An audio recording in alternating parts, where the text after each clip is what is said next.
students, welcome your music and dance class. Okay बेटा, मैंने senior classes को तो शायद बताया है, पर स्मॉल क्लासेस को, छोटे बच्चों को शायद नहीं बताया। तो आज मैं उनको भी बताना चाहूँगी बेटा कि विद्या और संगीत की देवी जो होती है, विद्या और संगीत की देवी जो होती है वो माँ सरस्वती जी होती है। विद्या का मतलब है कि जो आप स्टडी करते हो, ठीक है, और संगीत का मतलब है कि जैसे नृत्य आप डांस करते हो, इंस्ट्रूमेंटल जैसे ये हारमोनियम, तबला, ये इंस्ट्रूमेंटल है। और सिंगिंग का मतलब है जब आप गाना गाते हो, ठीक है बच्चों। विद्या और संगीत की देवी है माँ सरस्वती। तो आज हम क्लास स्टार्ट करने से पहले सरस्वती माँ का श्लोक करेंगे। आप सभी मेरे साथ आईज क्लोज करें और ज्वाइंट हैंड को ज्वाइन करें।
यस बेटा, सबसे पहले हम करेंगे कथक नृत्य।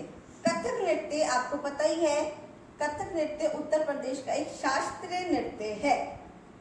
इसे स्त्री और पुरुष दोनों ही अपनी अपनी वेशभूषा में करते हैं। इस नृत्य में घुंघरुओं का जैसा जटिल प्रयोग किया जाता है वह अन्य किसी नृत्य में नहीं किया जाता। तबला वादक जो बोल तबले पे बजाता है, नृत्यकार को ठीक वही बोल अपने घुंघरुओं से और पैरों से बजाकर उसको प्रॉपर उसी बोल को पैरों से और घुंघरुओं से बजाना होता है। कथक नृत्य में संगति तबला, हारमोनियम, सितार आदि से की जाती है। कथक नृत्य को स्त्री और पुरुष जैसे मैंने बताया अपनी अपनी वेशभूषा में करते हैं। सो कथक नृत्य के हमारे भारत के महान पुरुष कलाकार हैं श्री बिरजू महाराज, जो कि आजकल दिल्ली में संगीत कला केंद्र महाविद्यालय में कथक की शिक्षा दे रहे हैं। कथक नृत्य में जो ज़्यादातर जो है कहानियाँ गढ़ित हुई है, इसीलिए ही इस नृत्य का नाम कथक यानी कथा से ही कथक रखा गया है। कथक नृत्य में ज़्यादातर राधा और श्री कृष्ण जी की कहानियाँ ली जाती है। कथक नृत्य में नर्तक सबसे पहले वंदना, तत्कार, तोड़े, आमद, टुकड़े, तिहाई, परन, चक्रधार परन, पलटे, गतनिकास, आमद, कवित और अंत में कई नर्तक बड़े ही तेज लय में तत्कार करते हुए इस नृत्य की समाप्ति करते हैं। तो आपको कथक नृत्य के बारे में जानकारी मिली। अब हम चलते हैं दूसरे नृत्य भरतनाट्यम।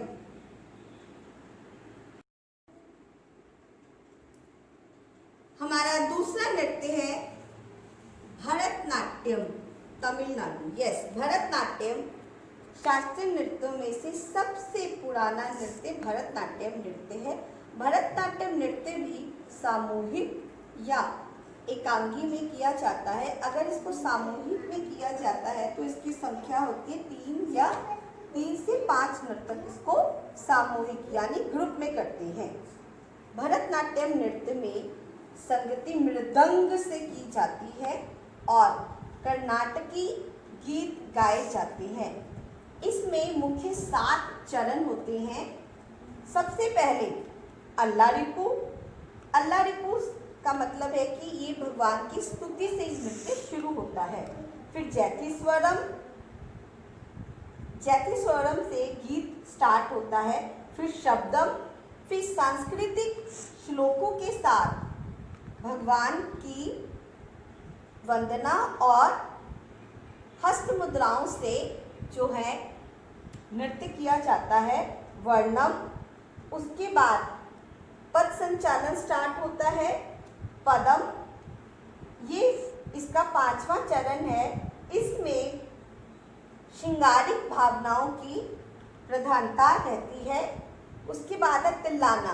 तिल्लाना इसका 6ठा चरण है। तिल्लाना में घुंघरूओं की तीव्र गति से दर्शकों का मन जो है उत्तेजना भरा हो जाता है, मतलब कि बहुत ही तीव्र लय में घुंघरूओं के साथ तिल्लाना किया जाता है। इसका अंतिम चरण है श्लोकम। श्लोकम इसका 7वां चरण है। इसमें संस्कृत भाषा से भगवान श्री कृष्ण जी की आराधना और पूजा की जाती है और इसका यही जो समापन जो है भरतनाट्यम का श्लोकम से होता है।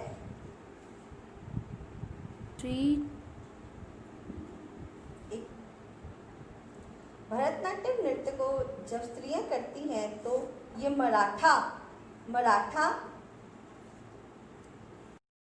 हमारा तीसरा शास्त्रीय नृत्य है कथकली। कथकली मालाबार दक्षिण भारत का एक प्राचीन रोमांचक शास्त्रीय नृत्य है। इस नृत्य की वेशभूषा ही इसकी मुख्य पहचान है। भारत के सभी प्रदेशों में मुख्य यह नृत्य प्रचलित है, किंतु केरल प्रदेश में इसका अधिक प्रचार है। इसमें संगीत कला तथा अभिनय का सुंदर संयोग है, इसीलिए ही एक साधारण कथकली मंडली में 20 से 22 व्यक्ति रहते हैं। मंडली में कुछ गायक, कुछ वादक और कुछ नर्तक और कुछ सजाने वाले व्यक्ति होते हैं, मतलब कि मेकअप आर्टिस्ट होते हैं। इस नृत्य में रामायण, महाभारत तथा किसी पौराणिक कथा का चित्रण किया जाता है। अभिनेता स्वयं कुछ नहीं बोलता। इस नृत्य में जो अभिनेता मतलब जो नर्तक है वो कुछ नहीं बोलता, वह सिर्फ अपने मुख से भाव मतलब एक्सप्रेशन देता है और जो बोल है वो बैकग्राउंड होती है, मतलब कि स्टेज के बैकग्राउंड से जो गाना गायक जो है गाना गाता है और नर्तक सिर्फ उस बोल को अपने मुख से भाव के साथ प्रदर्शन करता है। इस नृत्य में मृदंग, रुद्र, वीणा और बंसी का प्रयोग होता है। अभिनेता पैरों में घुंघरू भी बांधता है। इस नृत्य में स्त्री का चरित्र भी जो है पुरुष ही निभाते हैं। इस नृत्य की खासियत ये है कि इस नृत्य की जो वेशभूषा है वह अपने आप में ही एक बहुत ही रोमांचक होता है। इस नृत्य में नृत्य के 9 रस जो होते हैं वह सम्मिलित होते हैं। बाकी अन्य किसी नृत्य में भी 9 रस का प्रयोग नहीं किया जाता। यह नृत्य करने के लिए नर्तक को तैयार होने में कम से कम 6 से 7 घंटे लगते हैं। यह नृत्य की प्रैक्टिस भी बहुत ही मेहनत के साथ की जाती है। यह नृत्य है कथकली। यस बेटा, आज आपने शास्त्रीय नृत्य के 3 नृत्यों के बारे में जाना, कथक, भरतनाट्यम और कथकली। तो आपने इसको लर्न रखना है, और मेरे को वीडियो भेजनी है। ठीक है बेटा, जितने भी पॉइंट्स आप याद कर सकते हो, मैंने कोशिश की है कि आपको छोटे से ही तरीके से समझाऊं, है ना। तो मुझे लगता है कि आपको प्रॉपर लर्न हो जाएगा।